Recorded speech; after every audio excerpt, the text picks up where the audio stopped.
Right now, we are still clamoring for restructuring.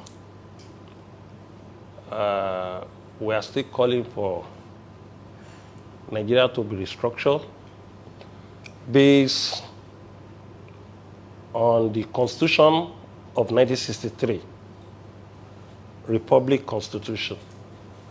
Based on our recommendation in the National Conference in 2014, that Nigeria should be restructured so that we can move forward. And when you realize that what is happening with our governance, the government of Federal Republic of Nigeria keep on borrowing. Just of recent, the Senate have approved another $22 billion. And I have never seen this kind of assembly in my life. Rubber stamp assembly. Anything the executive took to that assembly, 100% approval is already on ground. It's automatic. And even the Senate president said that he will not deny the President Buhari on approval of anything he brought to the parliament. And so definitely our democracy has been defeated. One of the reasons we have 3 tiers of government is check and balances of democracy. The government of the people, by the people, for the well-being of the people. The parliament, the red chambers and the green chambers should be a check and balances of the excesses of the executive. And the judiciary even should check the excesses of the parliament and the judiciary. But right now we have the remaining 2 arms of government in the hand of the executive. So definitely, I believe our democracy is being threatened. We are calling for restructuring of Nigeria. That's our call now. But if Yoruba now say tomorrow that we are tired of democracy, we are tired of restructuring, we need full self-determination. Or am I to say no, as the Aare Ona Kakanfo? If the Yoruba people said restructuring is too late, Aare, now we need full self-determination as Odua Republic, I will be the last person that will against them, and I will support them. There is no crime for you to say you need a new nation within a nation. The Southern Cameroon is living based on what the United Nations said. In July 10, they are moving out of Cameroon. Sudan, we have the Southern Sudan move out of the Sudan. Eritrea moved out of Ethiopia. The Indian, Bangladesh, and Pakistan moved from India. We have different nations that have split it and become their own sovereignty based on disagreement on the way of living together. And when you listen to Chief Obafemi Awolowo in 1947, they said Nigeria is not a nation, it's just mere geographical expression. And when you listen to even Tafawa Balewa did not even believe in the unity of Ahmadu Bello did not believe in the unity of Nigeria from beginning until when they have the power in their palm. But notwithstanding, I believe that with restructuring, we may not witness war. We may solve our problem at least 60%, not 100%. So that in the process, maybe we can solve the remaining 40%. So my agitation still continue on restructuring, but we have been hearing about different groups said they want Odua Republic. By the time we gauge the acceptance of the Yoruba people, we realize that majority of the Yoruba people want Odua Republic. I will not against it, I will support it, my brother. There is a lot of advantage, even having your nation. Already now we are a second-class citizen within the contents of Nigeria. Based on the appointment, based on the nepotism, based on what is happening yesterday. The Mayati Allah told us that they hold Nigeria. That's a message enough. They hold Nigeria and they will rule Nigeria for life. And anything you hear from Mayati Allah does not even need the National Assembly. What you hear from Mayati Allah is more even stronger to the word of Arewa Consultative Forum now. Don't forget, This is the Meyati Allah that was eating us when we are in the process of Amotekun, calling us different names. Now they told us they are walking to the stage of anarchy if the president did not check them. They said they will have their own security outfit. They have already recruited 5,000 and they will recruit more. And they said they have the right to stay in any person's land. That's beginning of anarchy. Any serious government should caution them with that statement. It's highly provocative. I saw about 3 or 4 monarchs who have sent that link to me. I have different calls. I said, I've seen it. But it's not yet time to respond to it. When you want to respond to issue, you prepare yourself, you respond robustly to it. I don't just jump to the media and say anything. The content of my statement have to be historical. But notwithstanding the statement coming from the North, what the government is doing has given the Yoruba zero zeal to believe in Nigeria. You know, Yoruba people don't believe on injustice. Yoruba people believe in justice. When you continue cheating Yoruba, and when Yoruba say, no, we don't agree with it anymore, that's the beginning of the problem.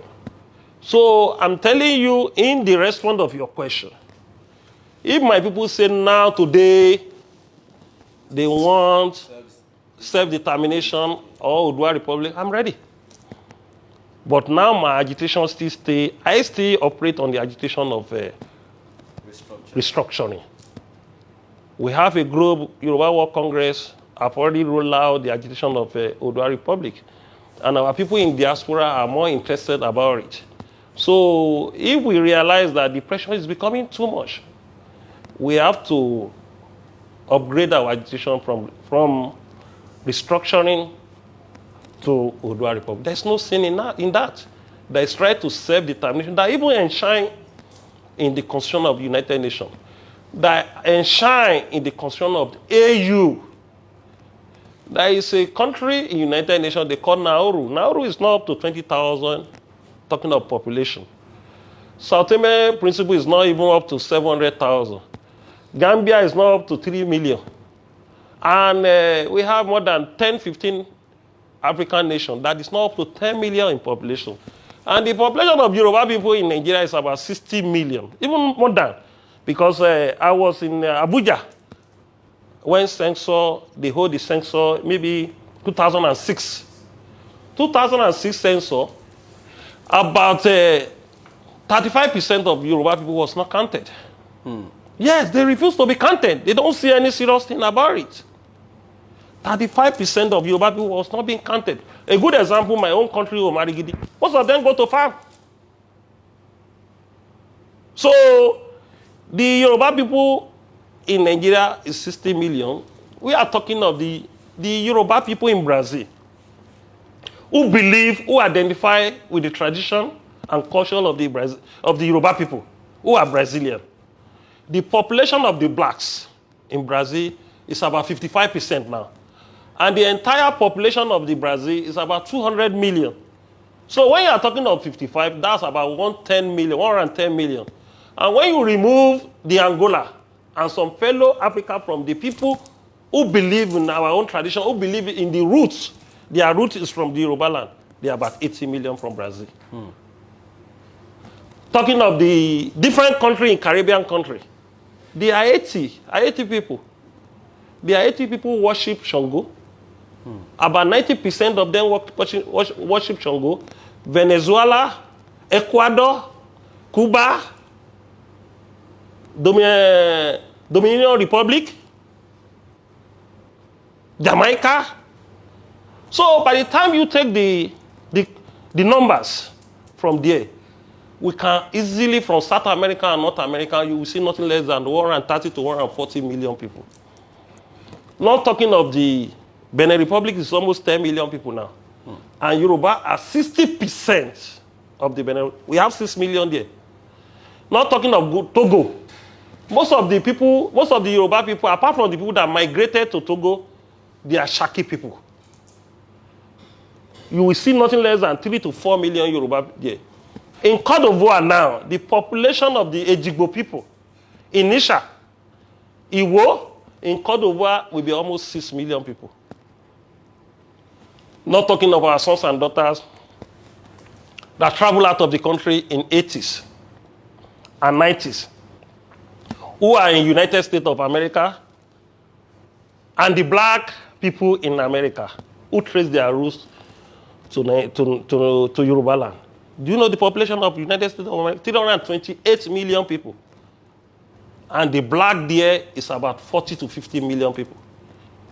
So averagely, those who identify on their route, Badagry, and you are talking of a nation, a new nation, a new constitution, not the constitution that was given to us by the military, 26 military of high occupation, a constitution that will be right by your people, according to your culture, according to your environment, according to your peculiarity, will be different from the constitution we are using in Nigeria, that impede every development. The 1999 constitution impede every development, every move to move Nigeria forward. We will write our constitution according to our environment, according to the demand of the people. Not anybody will impose it on us. The constitution of Nigeria was being imposed on us from 1979 to 1999. Secondly, we will know the criminal among us. So there won't be a room for them to use Abuja to torpedo us. When we say, hey, in Yoruba land, they use Abuja to suppress us. We'll be able to solve our problem ourselves. The thief will now put their hand in pocket. They know when they thief, they are going to jail. By then, we'll be able to organize our traditional institution. There will be a room for them to divide our obas again. We'll be able to have a cohesion between the traditional institutions. There will be a unity within them. By then, we'll be able to empower our investors. Not our investors that they will have to go and prostrate to them for them to empower them to use them against us. By then, we'll be able to put our religion organization in an harmony. Not by inciting them to cause a crisis that results in Boko Haram in the north, that insult to different bandits in different northern areas. That is affecting our image now today. If you are inviting an investor to Nigeria, by the time you talk of Nigeria, they say, that's a war-torn area. When you argue with them, they say, what of Boko Haram? Will you say Boko Haram, Borno is not part of Nigeria? Will you say Adama is not part of Nigeria? Will you say Yobe is not part of Nigeria? So they will mention another thing, kidnapping. So by having a new nation, if it happened, having a new nation, our security architecture will be built according to our taste. We'll be able to know the common criminal and the professional criminal within us. Nip them by the board. By then, we'll be able to build a very good international relation with different countries, that our passport will not be something that will be rejected by many countries.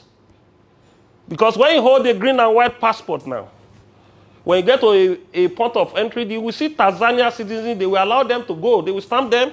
You see Ghanaian citizens, they will allow them. Nigeria, they will still re-interview you as if you want to get another visa. Because of the image that we have in the global community. By then, we'll be able to put sanity. You will not commit a crime on the basis of impunity. Not by when you commit a crime, they will call the IG, they will release you. Law is law, nobody is above the law. We'll be able to inspire like a country like Europe. I'm talking of resources. We will be able to harness our resources. The solid mineral is rotting in many universities. We can't harness it because of a draconian law and constitution we have in Federal Republic of Nigeria. By then, the leader will be involving, not the leader they have imposed on us from Abuja.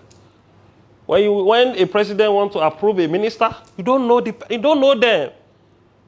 Those who do not have a touch with their grassroots, those who did not have a very good character with their people, they will just announce them in Abuja and they become a minister.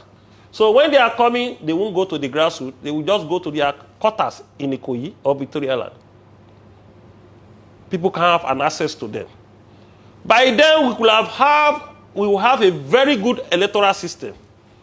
Not by a situation that you use the military, quasi-power, to oppress the people and rig an election. You bring somebody from one university and he will write a result according to the will of the federal government and their agent in the state. The whole world is laughing at us. They couldn't take us serious on the basis of election. You know what happened in the last election? Do you know how many people that was killed in Niger Delta because of election? The number of people that was killed in River State, Akwa Ibom, and Bayelsa.